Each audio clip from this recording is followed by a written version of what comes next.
আকাশবাণী কলকাতা। স্থানীয় সংবাদ পড়ছি ধৃতি সেন শর্মা। বিশেষ খবর হলো, কোভিড-19 অতিমারির সময় ভাইরাসের বিরুদ্ধে লড়াই এবং অর্থনৈতিক স্থিতিশীলতা সুনিশ্চিত করার লক্ষ্যে ভারত অসাধারণ প্রাণশক্তির পরিচয় দিয়েছে বলে প্রধানমন্ত্রী মন্তব্য করেছেন। রাজ্যে করোনা থেকে সুস্থতার হার 89% ছাড়িয়েছে। একদিনে রেকর্ড সংখ্যক 4,187 জন রোগমুক্ত হয়েছেন।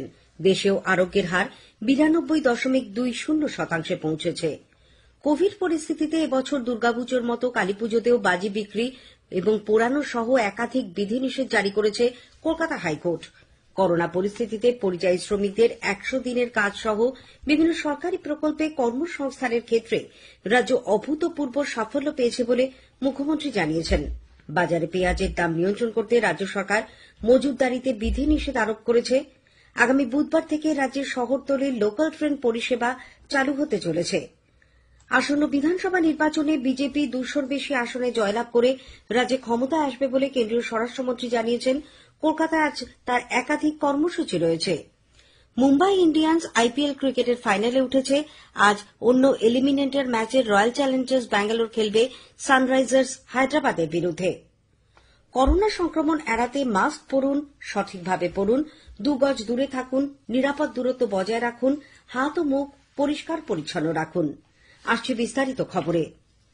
প্রধানমন্ত্রী নরেন্দ্র মোদী বলেছেন, কোভিড-19 অতিমারির সময় ভাইরাসের বিরুদ্ধে লড়াই এবং অর্থনৈতিক স্থিতিশীলতা সুনিশ্চিত করার ক্ষেত্রে ভারত ঘুরে দাঁড়ানোর অসাধারণ প্রাণশক্তির পরিচয় দিয়েছে। গত সন্ধ্যায় বিশ্ব বিনিয়োগকারী ভার্চুয়াল গোল টেবিল বৈঠকে সভাপতির ভাষণে তিনি বলেন, ভারতের আসল শক্তি গোটা বিশ্ব দেখতে পেয়েছে। প্রধানমন্ত্রী বলেন, আত্মনির্ভর অভিযানের লক্ষ্য ভারতকে বিশ্ব ম্যানুফ্যাকচারিং এর গন্তব্য করে তোলা। India has shown remarkable resilience in this pandemic, be it fighting the virus or ensuring economic stability. It is because of the support of the people who practice social distancing and wearing of masks that India has given such a strong fight to the virus. India's quest to become Atmanirbhar is not just a vision but a well-planned economic strategy. A strategy to make India into a global manufacturing powerhouse. রাজ্যে corona সংক্রমণ থেকে সুস্থতার হার 89% ছাড়িয়ে গেছে। 3.5 লক্ষেরও বেশি মানুষ আরোগ্য লাভ করেছেন। গত 24 ঘন্টায় নতুন করে 3,948 জন সংক্রমিত হওয়ায় এখনো পর্যন্ত মোট 3,93,524 জন আক্রান্ত হলেন। অন্যদিকে এই সময় রেকর্ড সংখ্যক 4,187 জন রোগমুক্ত হয়েছেন বলে গত সন্ধ্যায় স্বাস্থ্য দপ্তরের রিপোর্টে উল্লেখ করা হয়েছে।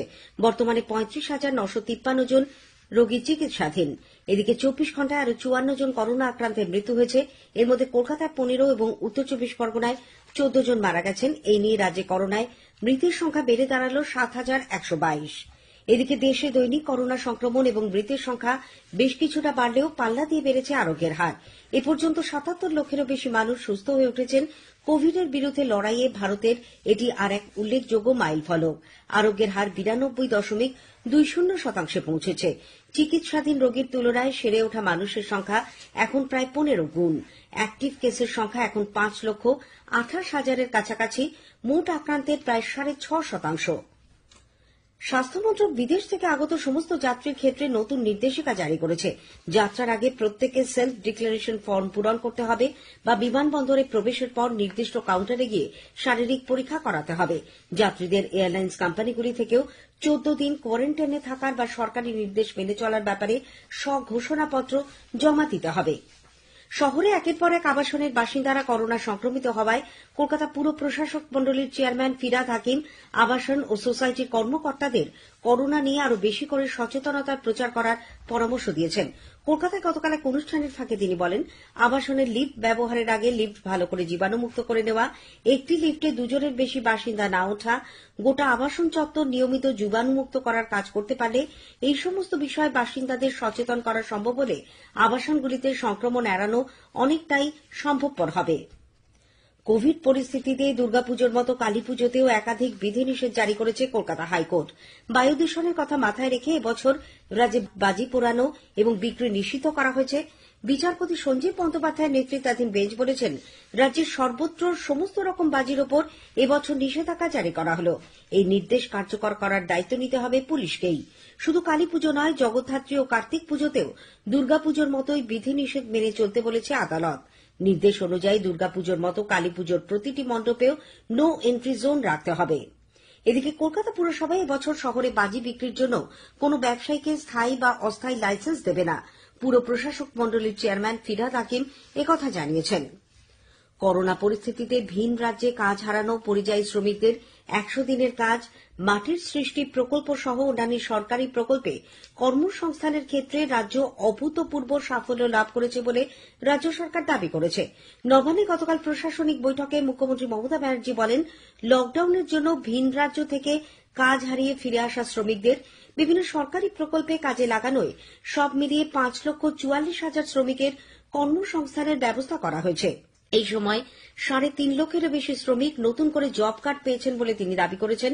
কর্মসংস্থানের নিরিখে রাজ্যের মধ্যে পুরুলিয়া জেলা সবচেয়ে এগিয়ে বলেও মুখ্যমন্ত্রী জানান। প্রশাসনিক বৈঠকের আগে তিনি ভার্চুয়াল পদ্ধতিতে রাজ্যের 6টি জেলায় নবনির্মিত 10টি আয়ুষ স্বাস্থ্য কেন্দ্রের সূচনা করেন।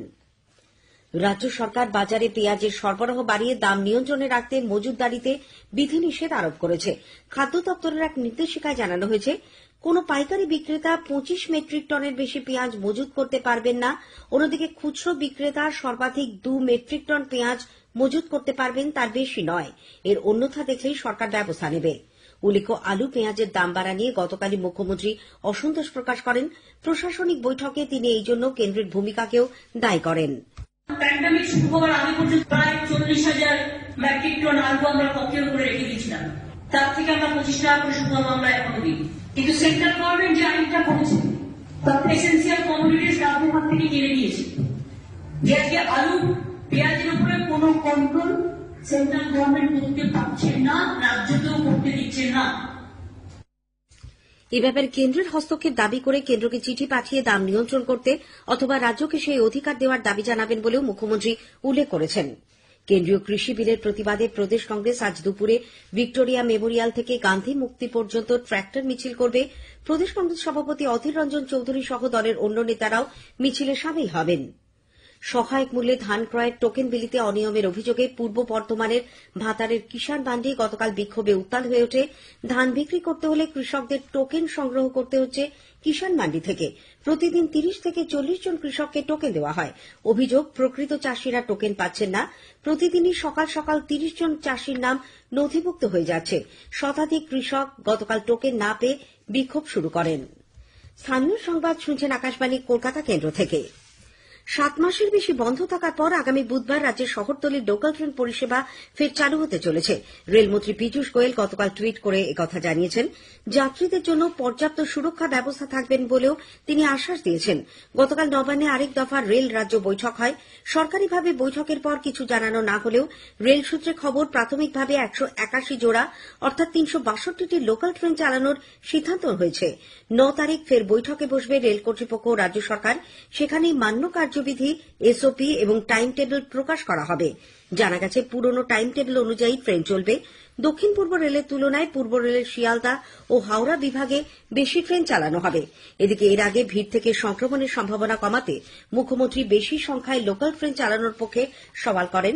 নবান্নে গতকাল তিনি বলেন, বেশি করে লোকাল ট্রেন চালালেই ভিড় নিয়ন্ত্রণ করা সহজ হবে। তবে ট্রেন চালানোর ক্ষেত্রে যাতে ভালোভাবে স্বাস্থ্যবিধি মানা হয় এবং ট্রেনগুলি ঠিকমতো স্যানিটাইজ করা হয়, তিনি সেই পরামর্শ দিয়েছেন।